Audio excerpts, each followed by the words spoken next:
Hello everyone, this is Taryn from Watherson RC. We're going to do a quick overview of this thing, and we're going to change out some of the items on it. This belongs to one of my neighbors. He's been bashing the crap out of this thing, I believe, since the first video I've made of this bike. Well, this one, mine, and another in the neighborhood. I've probably gotten about 15 or 20 packs through mine. He's probably got 50. You can see this thing is taking some abuse. The rider's outfit's torn here. The zipper's busted. Fender's jacked. That's jacked up. That should be made out of a more flexible plastic. He's got scratches everywhere. I don't know, you guys can see he's got a hole in the boot. You know? Just a bunch of things, but he got a bunch of plastics and a new outfit. We're gonna get this thing set up and get everything on it. Okay, so first we have the outfit. This is a Losi product, and I don't know if you guys can see that number. It is LOS 260010. We'll get this opened up and start working on it. First off, everybody knows how we get this rider apart and off the bike. There's a pin in the front we have to pull to a degree. Which way is it? Facing.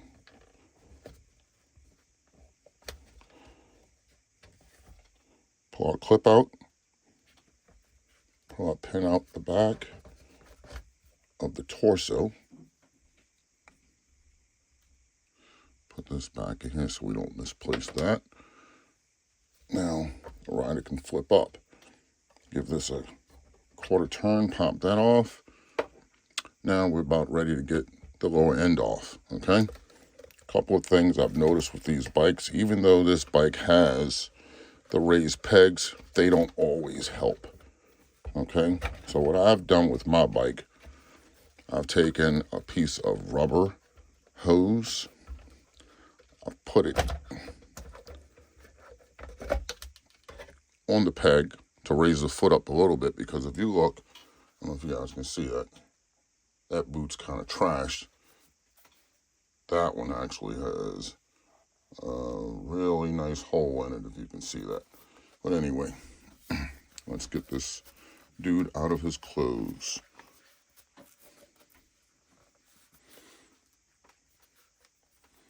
Okay, so we got the pants off of the lower end, and they were a little tricky to get off with the way the body is set up in the boots.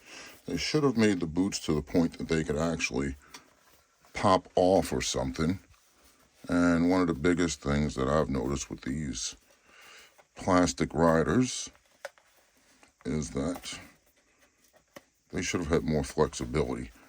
Once again, a nice softer material that they could have made the rider out of, as well as the outfit. And these outfits are like, I don't know, I've dealt with some material, but all it takes is a slight scratch and this thing's torn.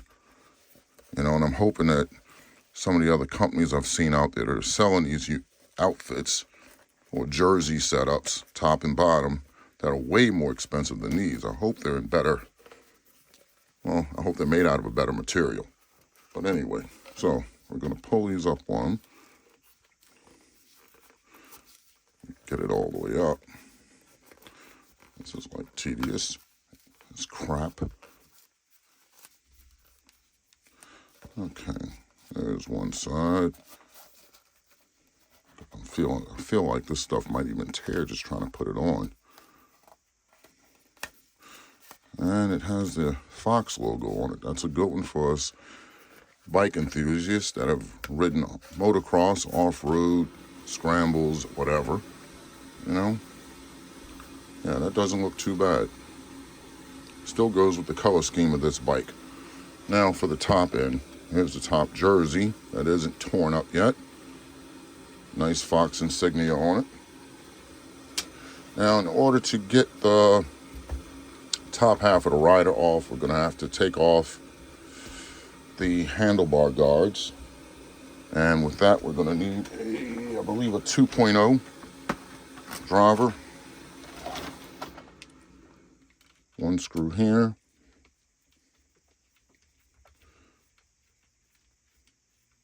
I'm going to try to keep this video short if I can, so bear with me, folks. Turn that one down, spin this thing around, remove the other one, and he should slide off of here pretty decent.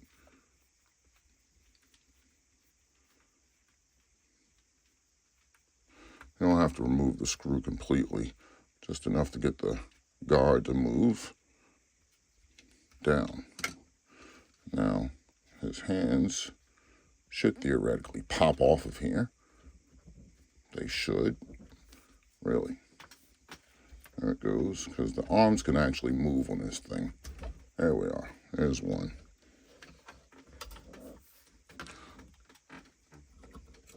This isn't the stand that they give us. This is one of my small car stands, but it works. Kind of holds this thing in place. There we are. No rider. Okay, now let's see how this one comes off. Like I said, the arms can pretty much move. I don't see why they didn't do something like that with the legs as well as the boots, you know?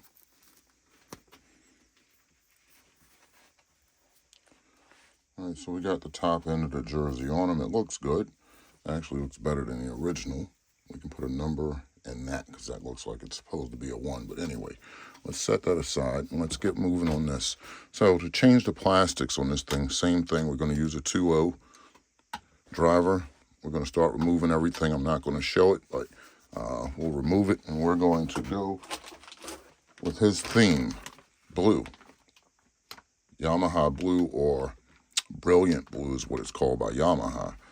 In this pack, we've got the front fender, hand guards. There's 1, 2, 3. The front fender is going to probably be a monster to put on because I'm going to have to probably take the wheel off, but we'll make it happen. Like I said, I'm going to try to keep this video short.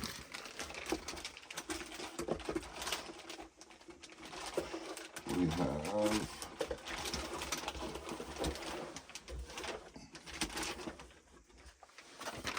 a packet with all the other plastics, in which we're going to just put that at, folks.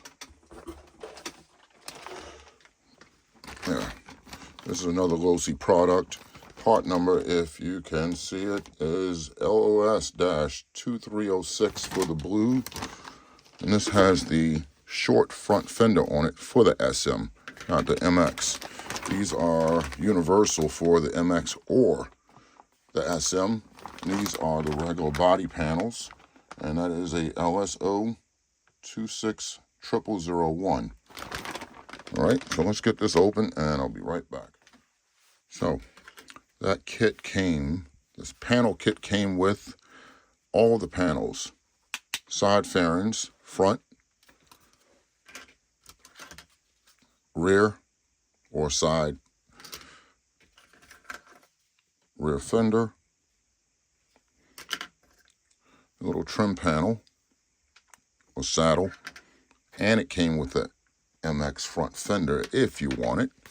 Okay, it came with the front fork covers and the front plate to go in on the top of the handlebar, well, under the handlebars above the front fender. So yes, we have all of it. All right, I'm not going to video all of that. I'm just going to get it busted down real quick and come back.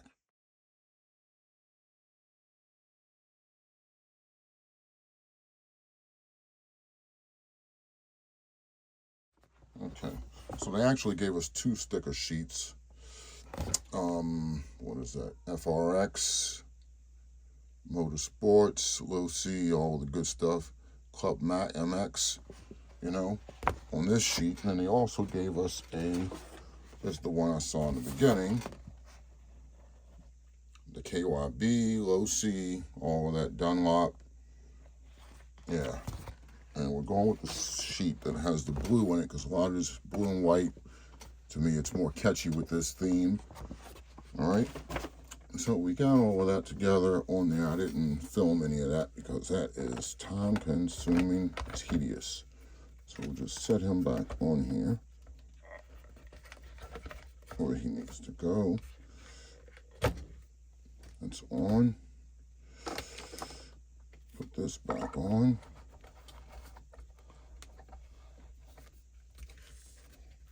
Well, supposedly, put it back on. Lock it. Dude, you are going back on here.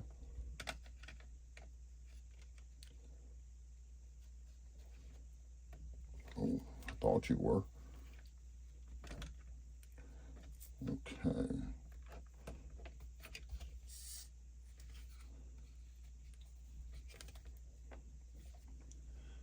Well, that looks like he doesn't want, his hands don't want to cooperate. Maybe it's because it's cold out and I'm indoors.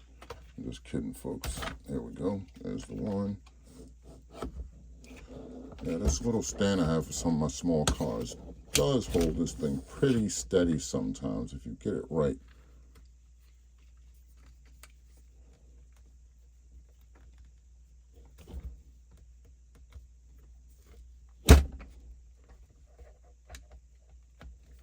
And they actually gave us a second set of handlebars for this thing.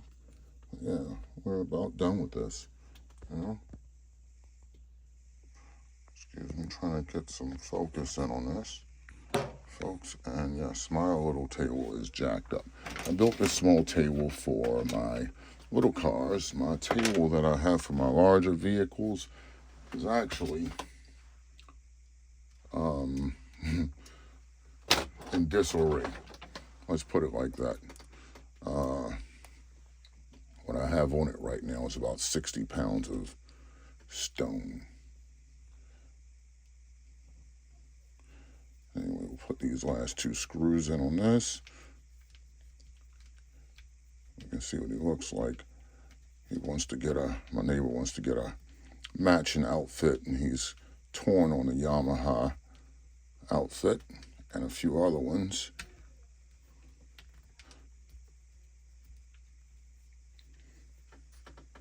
Okay, why isn't that one going in there? That should not be that hard. Alright, I finally got the screws in these little stupid hand guards, you know. They were just a pain in the butt to get the little screws started. But yeah, this thing actually looks good in the blue. I've cleaned the plastics with 99% alcohol to try to get some of the stickers to stick better. Even with the hairdryer, they're not sticking, so I'm going to have to play around and get some of the other stickers on the front fork covers, you know, on the front fender. Now, putting the front fender on, that takes a 2.5, okay? And you got to have a really long extension. Guys, be creative. A couple of long, you know, drill gun extensions, and you got it without taking that wheel off, you know? But anyway, real quick on this. Like I said, this is my neighbor's son's. He has his. I've had to do a lot of work. The monoshock on this thing was low on oil, and the bottom, what can I call it?